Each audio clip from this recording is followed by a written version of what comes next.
Hello my dear students, कैसे हैं आप लोग। उम्मीद करता हूं मस्त होंगे, शानदार होंगे।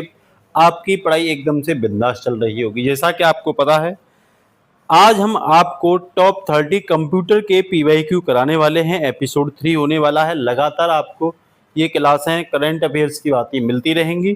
तो आप लोग जो भी क्वेश्चन पूछें उसे कमेंट में जवाब देना। साथ ही साथ क्वेश्चन को ढंग से क्या करोगे, टैकल करोगे बिना कुछ टाइम वेस्ट किए। आपके सामने आपकी स्क्रीन पर शानदार क्वेश्चन है। क्वेश्चन में पूछ रहा है, निम्न में से कौन सी वेब पेज बनाने के लिए उपयोग की जाने वाली मानक फ्रंट एंड मार्कअप भाषा है। देखो, सबसे पहले तो मैं आपको ये बता देना चाहता हूं कि अगर आपने कंप्यूटर नहीं पढ़ा है तो आप थ्योरेटिकल टाइप में तैयार करना आपके लिए बहुत मुश्किल हो जाएगा। इसीलिए आपके लिए ज़रूरी है कि पिछली साल के पीवाईक्यू और साथ ही साथ उससे रिलेटेड संभावित जो डिस्कशन है वो करते चलिए। आपके एग्जाम में आपको बहुत ही सफिशियंट रहेगा। इससे ज़्यादा आपको पढ़ने की आवश्यकता नहीं है।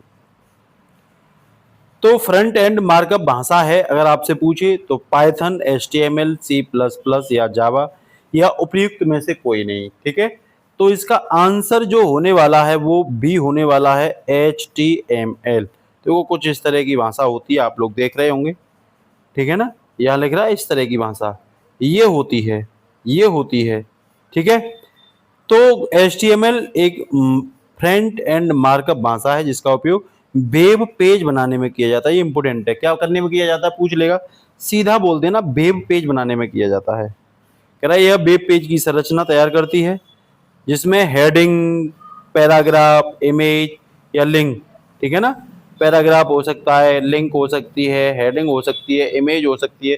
ये मैं पूरी पूरी आपको बता रहा हूँ, दिमाग में भर लो, इतना ही आपके लिए तैयार। कोई कोड देखो इस तरह का कोड, ये पांचों आपके दिमाग में, डायग्राम भी साथ ही साथ दे रहा हूँ जिससे कि आप अगर एक एक क्वेश्चन को रुक के तैयार करोगे तो विश्वास करिए आपको कोई भी दिक्कत आने वाली नहीं है। और क्या है भैया, कह रहा है इसमें HTML वेब ब्राउजर को वेब पेज के कंटेंट को सही ढंग से प्रदर्शित करने में क्या करती है, मदद। ये जो HTML भाषा है, फ्रंट एंड मार्कअप भाषा है, ये जो वेब ब्राउजर होता है उसके वेब पेज के कंटेंट को सही ढंग से करने में काम आती है। ये आप देख रहे होंगे HTML के ही उदाहरण हैं। विश्वास करिए आप अगर इसे तरीके से तैयार कर लोगे तो आपसे क्वेश्चन गलत नहीं होगा। तो HTML के बारे में मैंने आपको बहुत अच्छे से पढ़ा दिया है। इसके साथ ही नेक्स्ट दूसरा क्वेश्चन है, नीचे दो कथन दिए गए हैं और इन्हें अभिकथन ए और कारण आर के रूप में अंकित किया गया है। पहला अभिकथन कह रहा है वेबसाइटों को होस्ट करने वाले वेब सर्वरों के लिए, किसको, वेबसाइट को होस्ट करने वाले वेब सर्वरों के लिए स्टैटिक IP एड्रेस को प्राथमिकता दी जाती है। पहला स्टेटमेंट कह रहा है ये बिल्कुल सही है। जो भी वेबसाइट होती है उनको होस्ट करने के लिए जो वेब सर्वर होते हैं उनके लिए स्टैटिक IP एड्रेस को पहले प्राथमिकता दी जाती है, प्रायोरिटी दी जाती है। इसमें बिल्कुल सही है, कोई भी गलती नहीं है। दूसरा कह रहा है जब कोई उपकरण नेटवर्क से कनेक्ट होता है तो स्टैटिक IP एड्रेस स्वचालित रूप से बदल जाते हैं। ऐसा नहीं है, ये जो स्वचालित रूप से कह रहा है ये एकदम से गलत कह रहा है। ठीक है ना, इसीलिए R गलत हो जाएगा और A एकदम से सही हो जाएगा। ये स्वचालित रूप से नहीं बदलते हैं, इसीलिए इसका आंसर C हो जाएगा। ठीक है ना, स्टैटिक IP एड्रेस के बारे में अगर मैं आपको बताऊं तो ध्यान रखना, एक निश्चित और स्थायी IP एड्रेस होता है जो बार बार नहीं बदलता, और ये कह रहे हैं स्वचालित बदल जाता है। तो सेकंड तो गलत ही हो जाएगा। कह रहा website hosting, web server, email server, FTP server, domain control आदि के लिए ये स्टैटिक जो IP एड्रेस है इसको ही प्राथमिकता दी जाती है। ठीक है, कह रहा है क्योंकि यह सर्वर की स्थिर पहुंच और विश्वसनीयता को सुनिश्चित करता है। डायनामिक IP एड्रेस हर बार नेटवर्क से कनेक्ट होने पर बदलता है, इसीलिए वह वेब सर्वरों के लिए उपयुक्त नहीं माना जाता। ये कह रहा है स्वचालित रूप से बदल जाता है, और ये कह रहा है नेटवर्क से कनेक्ट होने पर बदलता है। जब आप नेटवर्क से कनेक्ट करोगे, ठीक है, तो कह रहा है वह वेब सर्वरों के लिए उपयुक्त नहीं होता। अगर बदलता है तो वेब सर्वरों के लिए क्या नहीं होगा, उपयुक्त नहीं होगा, इसीलिए ये स्टेटमेंट गलत हो जाएगा। ठीक है, इसके साथ ही नेक्स्ट क्वेश्चन है, थर्ड क्वेश्चन आपके लिए। क्या कह रहा है, निम्न में से किस प्रोटोकॉल द्वारा वर्ल्ड वाइड वेब WWW में पहुंच सकता है। किस प्रोटोकॉल द्वारा आप www में पहुंच सकते हो? तो HTTP, देखो ये ऊपर लिखा हुआ है, SMTP, SLIP या उपरोक्त में से कोई नहीं, तो ध्यान रखना HTTP, ये दिख रहा है आपको HTTP, hyper text transfer protocol कहते हैं इसे, ध्यान रखना। हाइपर टेक्स्ट ट्रांसफर प्रोटोकॉल, कई बार फुल फॉर्म भी पूछ लेगा इसकी, ठीक है ना। कह रहा है एक मानक प्रोटोकॉल होता है जिसका उपयोग www द्वारा किया जाता है। कह रहा है वेब सर्वर के बीच डाटा के आदान प्रदान के लिए प्रयोग किया जाता है। यह URL, देखो URL ये होता है, आप देख रहे होंगे URL, ठीक है। HTTP www.google.com के माध्यम से वेबसाइट को खोलने में सहायता होता है।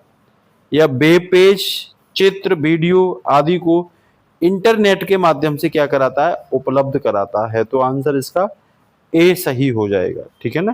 तो ये भी दे रखा है किसके माध्यम से, तो भैया इंटरनेट के माध्यम से, ठीक है। किसको? वेब सर्वर को। तो एक एक पॉइंट अगर आप डायग्राम के तरीके से सॉल्व करोगे तो आपको गलती होने के चांस ना के बराबर होंगे, ठीक है। इसके साथ ही नेक्स्ट जो क्वेश्चन है, वो नेक्स्ट क्वेश्चन है इंटरनेट सेवा का उपयोग का उसके प्रोटोकॉल से मिलान कीजिए। इंटरनेट सेवा का, ठीक है। तो ईमेल की जो कह रहा है, तो ईमेल को आप लोग SMTP POP3, इससे मतलब ए का सेकंड, SMTP POP3 और IMAP, ये इसका प्रोटोकॉल होता है। न्यूज ग्रुप्स की अगर कह रहा है तो NNTP, न्यूज ग्रुप्स का प्रोटोकॉल क्या होता है? NNTP। इंटरनेट टेलीफोन की बात करें तो इसका होता है VoIP, और चैट इंस्टेंट मैसेजिंग का जो होता है वो IRS होता है। तो आंसर इसका क्या हो जाएगा? सी इसका आंसर हो जाएगा, ठीक है। तो सी इसका क्या हो जाएगा आंसर? देखो ये मैंने आपको इंटरनेट सेवाएं एवं उनके प्रोटोकॉल के बारे में एक एक चीज दे रखी है। ईमेल की बात करें तो कह रहा है ईमेल भेजने और प्राप्त करने के लिए उपयोग किया जाता है कौन? SMTP protocol. और न्यूज ग्रुप्स की बात करूं तो समाचार समूहों में संदेश पढ़ने और पोस्ट करने के लिए NNTP का प्रयोग किया जाता है। वहीं इंटरनेट टेलीफोनी की बात करूं तो इंटरनेट के माध्यम से वॉइस कॉल करने का उपयोग किया जाता है VoIP को, ठीक है। वही अगर मैं चैट की बात करूं या इंस्टेंट मैसेजिंग की बात करूं तो तुरंत SMS भेजने के और रियल टाइम चैट के लिए IRC को उपयोग किया जाता है।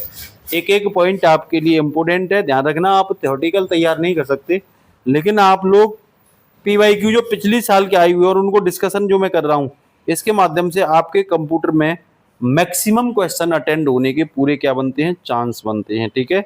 नेक्स्ट क्वेश्चन है इंटरनेट में से निम्नलिखित में से कौन सा ब्रॉडबैंड इंटरनेट कनेक्शन का प्रकार नहीं है? इनमें कौन ऐसा है जो इंटरनेट कनेक्शन का प्रकार नहीं है? तो DSL, फाइबर ऑप्टिक, सैटेलाइट या डायल अप या उपयुक्त में से कोई नहीं। तो ध्यान रखना इसमें डायल अप जो है ब्रांडेड, कोई ब्रॉडबैंड नहीं है।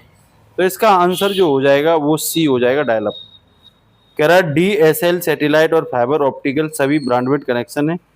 Dial up connection telephone line का उपयोग करता है। इसकी गति बहुत कम होती है और हमेशा चालू नहीं रहता है, इसीलिए डायल अप जो है कोई ब्रॉडबैंड नहीं है। इस चीज को आप लोग क्या रख लो? याद रख लो, ठीक है ना। ये मैंने सब दे रखे, DSL, सैटेलाइट, डायल अप और फाइबर ऑप्टिक, ठीक है। तो ब्रॉडबैंड इंटरनेट कनेक्शन और उच्च गति वाला इंटरनेट कनेक्शन है जो हमेशा ऑलवेज ऑन रहता है, जिससे डेटा ट्रांसमिशन की गति ज्यादा होती है। तो आपसे पूछे ब्रॉडबैंड क्या होता है, ब्रॉडबैंड इंटरनेट कनेक्शन क्या होता है, तो आप बता देना भाई ब्रॉडबैंड इंटरनेट जो कनेक्शन होता है वो उच्च गति वाला इंटरनेट कनेक्शन होता है। और इसमें डायल अप जो होता है, डायल करने वाला, ये नहीं, ये काफी धीमी गति का होता है, ये पुराने जमाने का हो गया, ठीक है ना। अब आगे चलते हैं भैया। अगला क्वेश्चन है, कह रहा है में सभी ऑनलाइन गतिविधियां शामिल हैं जो जानबूझकर या अनजाने में रिकॉर्ड की जाती हैं, और यह वह तकनीकी है जिसमें बड़े डेटा सेट से पैटर्न निकाला जाता है। तो आंसर पूछ रहा है कौन सा आंसर होगा, तो आप लोग ध्यान रखना है इसमें जो आंसर होगा वो डिजिटल फुटप्रिंट। कह रहा है डिजिटल फुटप्रिंट में सभी ऑनलाइन गतिविधियां शामिल है, बिल्कुल शामिल है, जो जानबूझकर या अनजाने में रिकॉर्ड की जाती हैं। और कह रहा है यह तकनीकी डेटा माइनिंग, डेटा माइनिंग जो तकनीकी है जिससे बड़े डेटाबेस के पैटर्न को क्या किया जाता है? निकाला जाता है। तो इसका आंसर जो हो जाएगा वो ए इसका आंसर हो जाएगा, ध्यान रख लेना। यही मैं आपको बता भी देता हूँ डिजिटल फुटप्रिंट के बारे में। तो डिजिटल फुटप्रिंट कह रहा है किसी व्यक्ति की सभी ऑनलाइन गतिविधियों का योग है जो जानबूझकर या अनजाने में रिकॉर्ड की जाती हैं। तो पूछा डिजिटल फुटप्रिंट क्या है, तो कोई भी व्यक्ति जब ऑनलाइन गतिविधियां करता है तो उनके योग, ठीक है ना, उनका योग होता है, गतिविधियों का योग। उदाहरण जैसे ब्राउजिंग, इतिहास, ईमेल, सोशल मीडिया, पोस्ट करना, ऑनलाइन खरीदारी करना, ये सब कुछ इसके अंदर रिकॉर्ड होती है, जिसे हम डिजिटल फुटप्रिंट कहते हैं। वहीं डेटा माइनिंग क्या होती है? तो कह रहा है यह वह तकनीकी है जिसमें बड़े डेटा सेट से उपयोगी जानकारी पैटर्न खोजते हैं, बड़े डेटाबेस से, बाइनरी के माध्यम से, ठीक है ना। कह रहा है जिसका उपयोग निर्णय लेने, भविष्यवाणी और ट्रेड विश्लेषण में किया जाता है। अर्थात डेटा के से पैटर्न निकालने की तकनीकी को, कोई भी डेटा है उससे कोई पैटर्न आप निकाल रहे हो, उसी को हम डेटा माइनिंग कहते हैं। क्या कहते हैं भाई? डेटा माइनिंग कहते हैं। ये ध्यान रख लेना आप लोग, एक एक क्वेश्चन आपके लिए महत्वपूर्ण है, इसीलिए हर एक टॉपिक पर आप क्या करें, फोकस करें, ठीक है। इसके साथ ही नेक्स्ट जो क्वेश्चन है, कह रहा आईआरसी का विस्तार कीजिए। तो इसे इंटरनेट रिले चैट कहते हैं, तो इसका आंसर बी हो जाएगा, इंटरनेट रिले चैट, ठीक है। रिले कमांड नहीं है, रिले चैट है, ध्यान रख लेना, ठीक है ना। कह रहा है ये इंटरनेट पर रियल टाइम में टेक्स्ट के माध्यम से सामूहिक बातचीत करने की एक प्रणाली है, सामूहिक रूप से। कह रहा है सर्वर और क्लाइंट के माध्यम से चलने वाला एक चैट नेटवर्क है। यहाँ यूजर्स विभिन्न चैनलों से क्या करते हैं, बातचीत करते हैं। तो आईआरसी क्या होता है आपको पता चल जानी चाहिए। एक बार आप लोग भी क्या कर लिया करें, देखो ये यूपी ट्रिपल फॉरेस्ट गार्ड में 2025 में पूछा गया क्वेश्चन है। मैं आपको पीवाईक्यू करा रहा हूँ, कहाँ से क्वेश्चन निकालता है कंप्यूटर के, ये आपको पता चल जाएगी। और इसका डिस्कशन जो मैं करता हूँ उसे जरूर आप लोग पढ़ लिया करिएगा। कौन सा शब्द उन नेटवर्क को संदर्भित करता है जो आंतरिक उपयोग के बड़े नेटवर्क को छोटे छोटे खंडों में विभाजित करने में उत्पन्न होते हैं। तो ध्यान रखना, सबनेट जो है इसका आंसर हो जाएगा छोटे छोटे खंडों में विभाजित सबनेट के माध्यम से। ये देख रहे हैं आप लोग, ये बड़ा नेटवर्क होता है, सबनेट के माध्यम से 1 2 3 इसमें क्या करते हैं, विभाजित कर देते हैं। कह रहा है इस तरह के नेटवर्क को इस तरह के बड़े नेटवर्क को छोटे छोटे भागों में बांटकर प्रबंधन करना, सुरक्षा करना और बेहतर प्रदर्शन किया जाता है सबनेट के माध्यम से, ठीक है। तो कह रहा है कंप्यूटर नेटवर्क में सबनेटिंग वह तकनीकी है जिसके द्वारा बड़े नेटवर्क को छोटे छोटे भागों में विभाजित किया जाता है और इन छोटे नेटवर्कों को सब नेटवर्क कहा जाता है। सब नेटवर्क का मुख्य उद्देश्य नेटवर्क को अधिक सुरक्षित, कुशल और व्यवस्थित बनाना है। तो कुल मिला के बड़ा नेटवर्क जब प्रबंधन के माध्यम से, सुरक्षित करने के माध्यम से छोटे छोटे नेटवर्क में तोड़ दिया जाता है, विभाजित कर दिया जाता है, तो हम उसे सबनेट कहते हैं, ठीक है। तो आंसर बी इसका राइट आंसर होगा। Next UP triple forest guard में ही कह रहा है निम्न शब्दों का उनके विवरण से मिलान कीजिए, ठीक है। तो भैया पहले का जो होगा, कह रहा है and T long times long lines, anti and T long lines, ये टूटने के बाद लंबी दूरी की टेलीफोन सेवा प्रदान करती है। तो पहले का क्या हो जाएगा भैया, पहले का दूसरा हो जाएगा, ठीक है। RBOC रीजनेबल बेल ऑपरेटिंग कंपनियां, ये भैया एंटी एंड टी के टूटने के बाद बनाई गई क्षेत्रीय कंपनियां होती हैं। तो रीजनल भी कह रहा है, रीजनल मतलब क्षेत्रीय, यहां से भी आप निकाल सकते हो क्वेश्चन, ठीक है ना। बी का एक से, और बी का एक केवल एक में ही है, तो एक तो आंसर देखो यहीं से निकल आएगा एलिमिनेट करने से ही। तो रीजनेबल से क्षेत्रीय निकाल सकते हो आप लोग। अब दूसरा कह रहा है MFJ मॉडिफाइड फाइनल जजमेंट। तो 1984 में एंटी एंड टी के विच्छेदन का कारण बनी कानूनी निर्णय व्यवस्था को कहते हैं। और LTA, ये ध्यान रखना, local access and transport area, तो ये स्थानीय बनाम लंबी दूरी टेलीफोन सेवाओं को विनियमित करने के लिए एक भौगोलिक विभाजन होता है। तो D का 4, C का 3 और B का 1 और A का 2 हो जाएगा। और आंसर इसी के साथ A इसका निकल के आ जाएगा। देखो ये मैंने बारीकी से एक एक करके आपको दे रखी है, तो आप एक बार इसे पढ़ लेना और यहाँ से क्वेश्चन बनाए। अब इनमें से कोई भी आपके लिए संभावित क्वेश्चन बना सकता है, ठीक है। इसी के साथ नेक्स्ट क्वेश्चन है HTML का विस्तृत रूप है HTML का, तो इसे हाइपर टेक्स्ट मार्कअप लैंग्वेज कहा जाता है। तो हाइपर टेक्स्ट मार्कअप लैंग्वेज कौन से ऑप्शन में, दूसरे ऑप्शन में है। कह रहा है इसका उपयोग वेब पेज बनाने के लिए किया जाता है। ये वेब पेज होते हैं वेबसाइट वाले, उनको बनाने में किया जाता है। यह वेब पेज की संरचना और सामग्री को परिभाषित करने के लिए टैग का प्रयोग करते हैं, जैसे HTML है, CSS है, JSS है, इनका इस तरह से क्या किया जाता है, प्रयोग किया जाता है। और ये जूनियर इंजीनियर में, टेक्नीशियन में ये पूछ लिया गया क्वेश्चन है, ठीक है। इसके साथ ही नेक्स्ट है कंप्यूटर प्रणाली के अंतर्गत डेटा हस्तांतरण की आवृत्ति सीमा को क्या कहते हैं। जो डेटा हस्तांतरण की आवृत्ति सीमा है इसे क्या कहते हैं, तो ध्यान रखना बैंडविड्थ कहते हैं। क्या कहते हैं, बैंडविड्थ कहते हैं। ठीक है, ये वीडियो के एग्जाम में पूछा गया क्वेश्चन है। कह रहा बैंडविड्थ जो होती है डेटा हस्तांतरण की आवृत्ति की सीमा को कहते हैं। यह किसी माध्यम से प्रति सेकंड अधिकतम कितने डेटा को सिग्नल को भेजता है ये दर्शाती है। कह रहा इसे मापने की इकाई हर्ट्ज है। उदाहरण के लिए जैसे 20 हर्ट्ज, 100 हर्ट्ज ये देती है।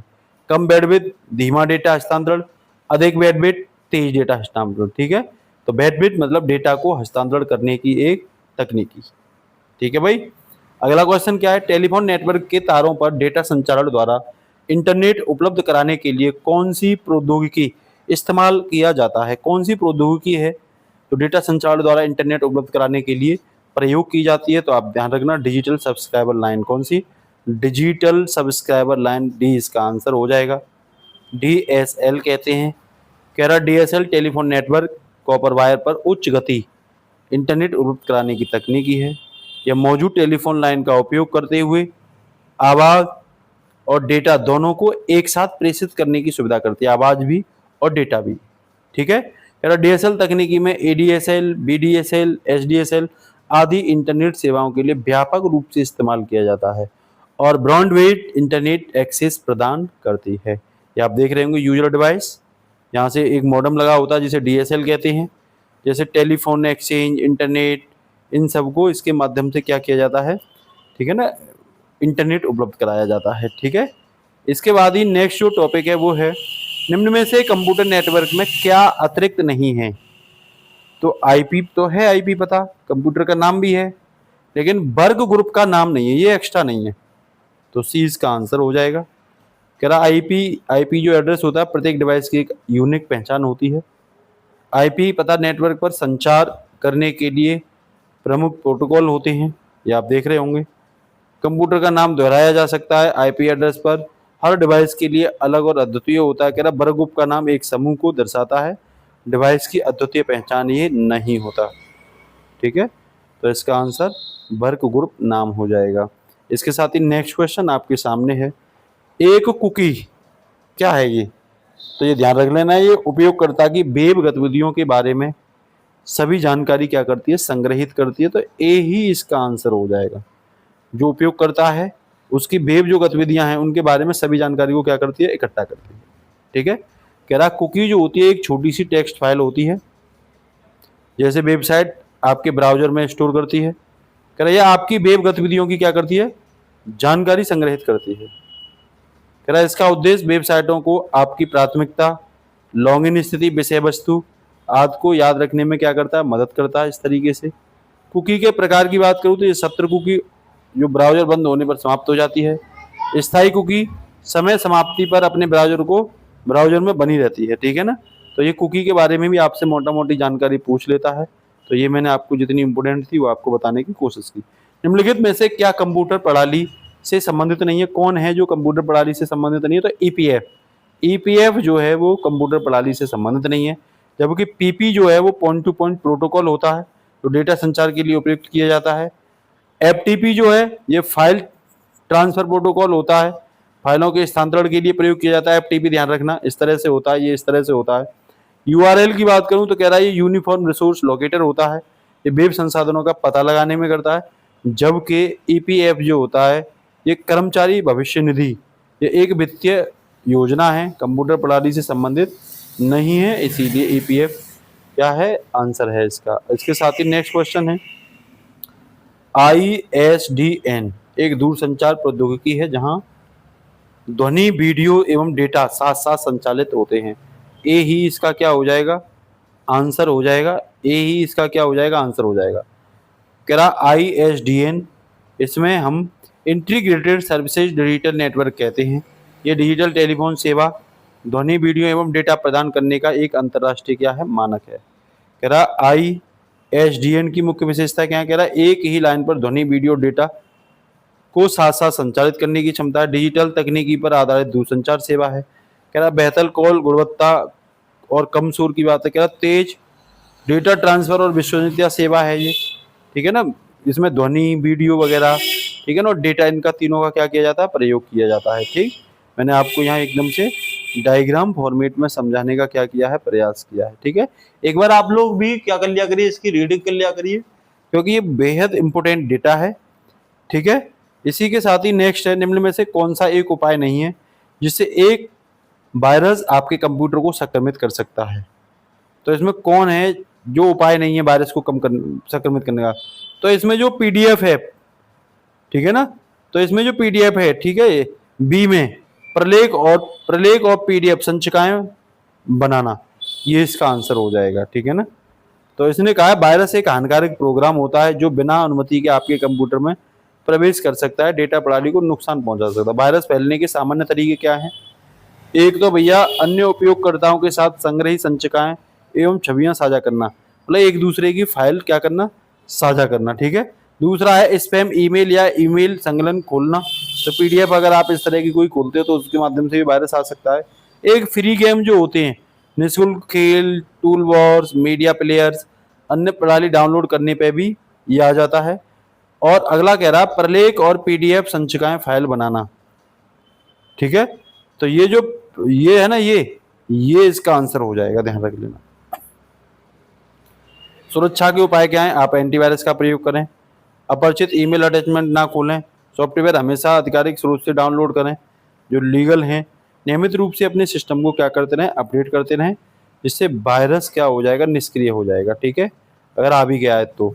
नेक्स्ट जो क्वेश्चन है वो है, निम्न में से कौन सा वेब ब्राउजर नहीं है?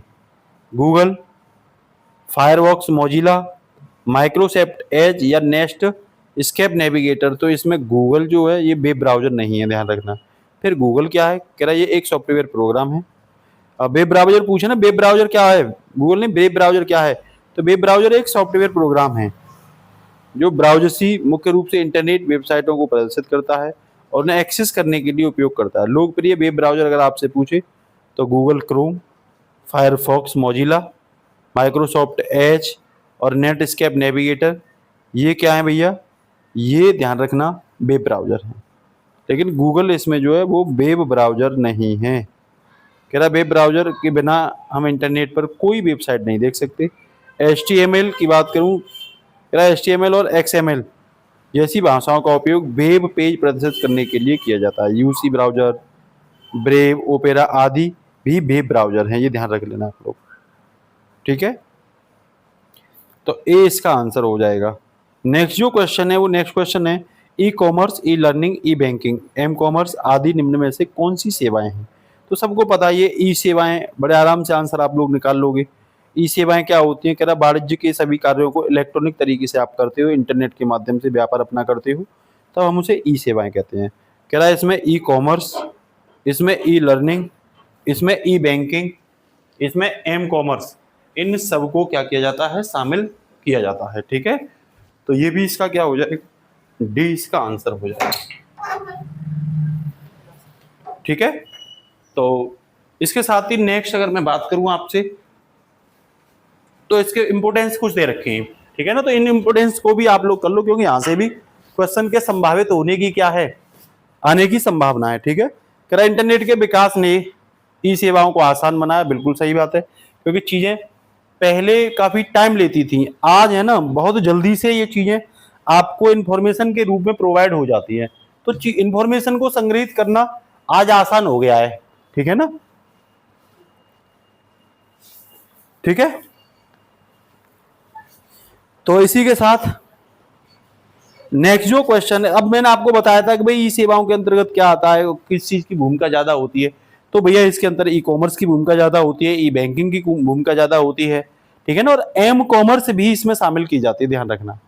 ठीक है ना, तो एम कॉमर्स मतलब मोबाइल के माध्यम से जब आप व्यापार वाणिज्य करते हो तो इसे एम कॉमर्स करते हैं। हालांकि अन्य टूल्स भी होते हैं जो सॉफ्टवेयर के माध्यम से या अन्य के माध्यम से प्रोवाइड कराते हैं, लेकिन ये आपके लिए और भी आसान हो जाते हैं एम कॉमर्स के माध्यम से कॉमर्स को करना। ठीक है बेटा, आगे चलते हैं। ऑप्टिकल फाइबर के काम करने के पीछे निम्न में से कौन सा एक वैज्ञानिक सिद्धांत उपयुक्त है?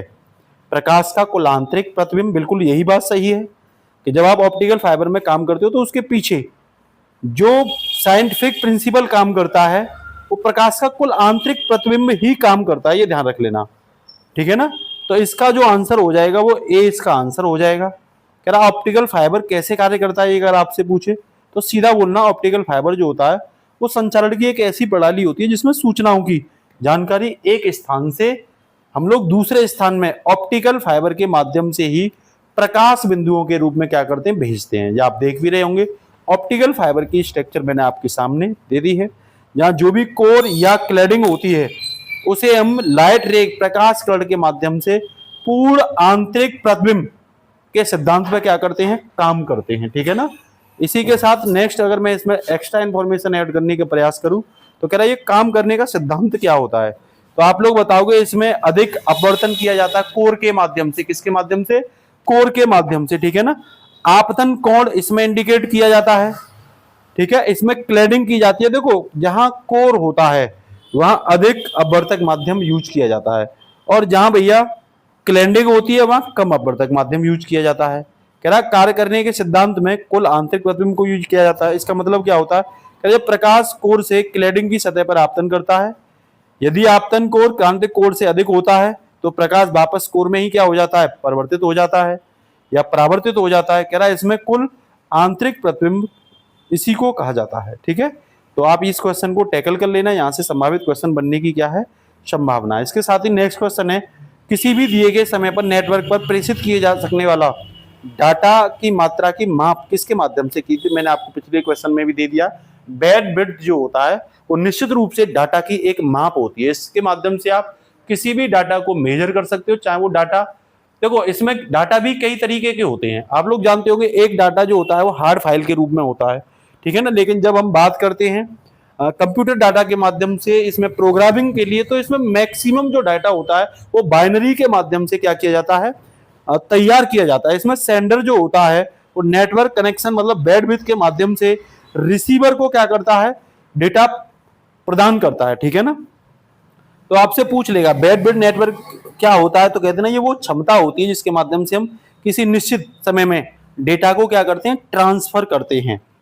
इसमें बिट्स में, सेकंड में, आप कह सकते हो बीपीएस में, केबीपीएस में, एमबीपीएस में या जीपीएस में आदि में डेटा को मेजर किया जाता है। ठीक है ना। जितनी अधिक बैंडविड्थ होगी डेटा ट्रांसफर उतना ही तेजी से क्या हो जाएगा भाई। सीधी सीधी बात है, प्रोसेसिंग पावर जितनी तेज है डेटा ट्रांसफर होने की कैपेबिलिटी जो होती है वो भी इतनी क्या हो जाएगी, तेज हो जाएगी। तेज इंटरनेट चाहिए, बेहतर वीडियो चाहिए। ठीक है। तो अपलोडिंग भी बेहतर करने के लिए आपको यहाँ इस चीज का ध्यान रखना पड़ेगा।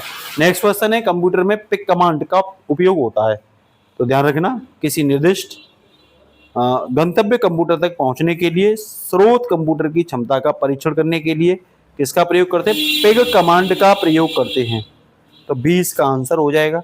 पिग कमांड के बारे में मैंने यहाँ आपको दे रखा है, धीरे से आप क्या कर लेना, एक बार स्टडी मार लेना, इस पर भी क्वेश्चन पूछे गए। और ये क्वेश्चन भी ग्राम विकास अधिकारी के क्वेश्चन में 2018 में शिफ्ट सेकंड में क्वेश्चन पूछा गया है।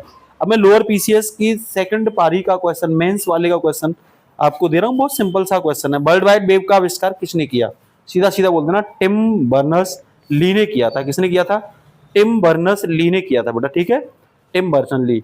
तो ए इसका आंसर हो जाएगा। इसके बारे में मैंने आपको बेसिक सी जानकारी पूरे तरीके से दे रखी है, तो आपको कहीं भी कोई गलती नहीं करनी और आप टैकल कर लेना क्वेश्चन को, बड़े आराम से क्या हो जाएगा, ये सॉल्व हो जाएगा। इनमें से कौन सा इंटरनेट तक पहुंच प्रदान करता है, तो एमएनपी, आईएसपी या सेडसीट या सर्च इंजन। तो सीधी सीधी बात है, आईएसपी के माध्यम से आप जो है इंटरनेट तक आप पहुंच प्रदान कर सकते हो। और ये कह रहा है आईएसपी का मतलब क्या होता है, तो इसका मतलब होता है इंटरनेट सर्विस प्रोवाइडर। आईएसपी कह रहा है ये एक कंपनी है जो ग्राहकों को इंटरनेट सेवा उपलब्ध कराती है, डायलअप के माध्यम से, डीएसएल केबल मॉडेम के माध्यम से, वायरलेस के माध्यम से। और इसमें ये हाई स्पीड इंटरनेट सहित कई तकनीकों का करती है, उपयोग करती है। आईएसपी काम कैसे करता है, तो डिवाइस आपकी होगी, आपको मॉडेम कंपनी देगी, आईएसपी नेटवर्क देगी और इंटरनेट आपको प्रोवाइड हो जाएगा। ठीक है ना। तो ये भी आप क्वेश्चन टैकल कर लेना। ये क्वेश्चन भी ग्राम विकास अधिकारी के पेपर में आया हुआ क्वेश्चन है, क्योंकि मेरा फोकस जो है वो केवल पीवाईक्यू क्वेश्चन पे है। क्योंकि आप पीवाईक्यू और उसके आसपास के क्वेश्चन टैकल करते हो, डील करते हो, तो निश्चित रूप से आप एग्जाम के काफी नजदीक होते हो। ठीक है। आप इधर उधर के डाटा को पढ़ने का प्रयास करते हो तो डाटा की कोई सीमा नहीं होती है। ठीक है ना। जब आप ज्यादा डाटा में उलझ के रह जाते हो तो निश्चित रूप से ये कहीं ना कहीं आपको कंफ्यूजन पैदा करता है। जब आप एग्जाम में बैठते हो प्रेशर इतना हाई होता है कि आपको रियल डाटा नहीं आता, बाद बाकी सभी डाटा आपके दिमाग को कंफ्यूजन करता है। ठीक है, नेक्स्ट है एक प्रोग्राम या कंप्यूटर होता है जो सर्वर से जुड़कर जानकारी का अनुरोध करता है, इसे हम क्लाइंट कहते हैं। क्या कहते हैं? क्लाइंट कहते हैं। तो ये क्वेश्चन भी गलत नहीं होना चाहिए, इसमें एक्सेस ब्रिज या कैप्चा नहीं होगा, क्योंकि क्लाइंट का मतलब होता है ऐसे कंप्यूटर जो किसी सर्वर द्वारा दी गई सेवाओं का उपयोग सर्वर से जुड़कर जानकारी का अनुरोध करता है, उसे क्लाइंट कहते हैं। क्लाइंट की प्रकृति तीन प्रकार की होती है, think client, thin client. Think अलग होता है, थिन अलग होता है, हाइब्रिड क्लाइंट अलग होता है, ये ध्यान रख लेना।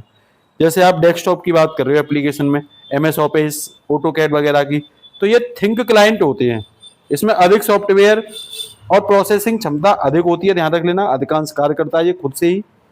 और जो थिन क्लाइंट होता है इसमें कम सॉफ्टवेयर और प्रोसेसिंग क्षमता कम होती है। ठीक है, और ये अधिकांश कार्य सर्वर द्वारा छोड़ दिया जाता है। हाइब्रिड में अगर मैं बात करूं तो इसमें थिन और थिंक दोनों का ही प्रयोग किया जाता है। ठीक है ना, जैसे वेब ब्राउजर, टर्मिनल सेवाएं, क्लाउड वगैरह हैं, तो ये थिन के अंतर्गत आती हैं। और वहीं आपसे हाइब्रिड से पूछे तो ईमेल वगैरह, सीआरएम वगैरह, ऑफलाइन ऑनलाइन एप्लीकेशन वगैरह, ये सब हाइब्रिड क्लाइंट के अंतर्गत आती हैं। तो ये क्वेश्चन भी आपको डील करना चाहिए। नेक्स्ट क्वेश्चन कह रहा है एक ऐसा उपकरण जो अन्य प्रोग्राम या उपकरणों के लिए कार्यात्मक प्रदान करता है जिन्हें ग्राहक कहा जाता है। तो ये सर्वर होगा, इसका आंसर क्या हो जाएगा? सर्वर हो जाएगा, ये ध्यान रख लेना। क्या होगा?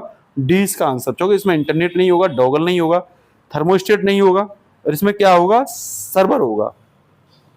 तो सर्वर के बारे में अगर आपसे पूछे तो कह देना सर्वर एक कंप्यूटर प्रोग्राम होता है या एक डिवाइस होती है जो अन्य कंप्यूटर प्रोग्राम या उपयोगकर्ता को सेवा देता है। यह संसाधन, डाटा, एप्लीकेशन या सेवाओं को उपलब्ध कराता है, जिन्हें हम क्या कहते हैं? क्लाइंट कहते हैं। काम कैसे करता है? देखो, सर्वर जुड़ा हुआ है, एक ही सर्वर से आप विभिन्न क्लाइंट को, विभिन्न डिवाइस को कनेक्ट करके विभिन्न फाइलें, विभिन्न वेब पेज या डाटा या अन्य एप्लीकेशन, संसाधन या सेवा के माध्यम में क्या कर सकते हो? प्रोवाइड करा सकते हो। ठीक है ना। इसी के साथ ही नेक्स्ट क्वेश्चन है एक भौतिक स्थान जैसे भवन, कार्यालय या घर के एक साथ जुड़े उपकरणों का एक समूह है। यह छोटा या बड़ा हो सकता है, जिसमें एक उपयोगकर्ता के साथ एक गृह संचाल से लेकर एक कार्यालय या विद्यालयों में हजारों उपयोगकर्ताओं और उपकरणों के साथ उद्यम संचाल हो सकता है, मतलब एंटरप्राइज नेटवर्क हो सकता है। तो इसमें लेन आंसर आ जाएगा। क्या होगा इसका भैया? आंसर आप लेन कर देना, LAN। ठीक है ना, लेन का मतलब होता है लोकल एरिया नेटवर्क। ठीक है ना। तो ये सीमित क्षेत्र होते हैं, जैसे निवास, स्कूल, भवन, प्रयोगशाला, कार्यालय वगैरह में किए जाते हैं, और इसके माध्यम से ही हम स्पीड को हाई, सुरक्षित और प्रभावी तरीके से एक दूसरे के साथ डायलॉग करने के लिए, संवाद करने के लिए क्या करते हैं? प्रयोग करते हैं। मैंने यहाँ मेन, क्लाउड, इन सब के बारे में दे रखा है, आप लोग बेसिक जानकारी खुद से पढ़ लेना। ठीक है, नहीं आता तो मुझे कमेंट में बताना, निश्चित रूप से मैं क्या करूंगा? आपको उसका आंसर दूंगा। ठीक है। नेक्स्ट कह रहा है वेब विकास में एक प्रकार का वेब अनुप्रयोग है जो एकल चित्रात्मक अंतराफलक, जिसे सिंगल ग्राफिकल इंटरफेस कहते हैं, में प्रदर्शित एकल नवीन सेवा का सुझाव करने के लिए बहुत सेवाओं को संयोजित करना है। तो इसका आंसर मैसअप हो जाएगा। क्या हो जाएगा? मैसअप हो जाएगा। आपसे पूछे मैसअप का मतलब, तो कहते हैं ये वेब विकास में एक प्रकार का वेब अनुप्रयोग होता है, एप्लीकेशन होता है जो एकल चित्रात्मक सिंगल ग्राफिकल इंटरफेस में प्रदर्शित एक नवीन सेवा या सुझाव करने के लिए बहुत सेवाएं संयोजित करता है। ठीक है ना, आप ये देख रहे होंगे। ठीक है, एक से ज्यादा। इसके साथ ही सेकंड लास्ट क्वेश्चन है आपके लिए, क्रोलिंग या इंडेक्सिंग और रैंकिंग शब्द किससे संबंधित है? तो ये सर्च इंजन होते हैं, ये सब क्या होते हैं? सर्च इंजन होते हैं। ये क्वेश्चन भी कई बार पूछा गया है, तो ध्यान रखना, खोजी इंजन या सर्च 20 का आंसर होगा।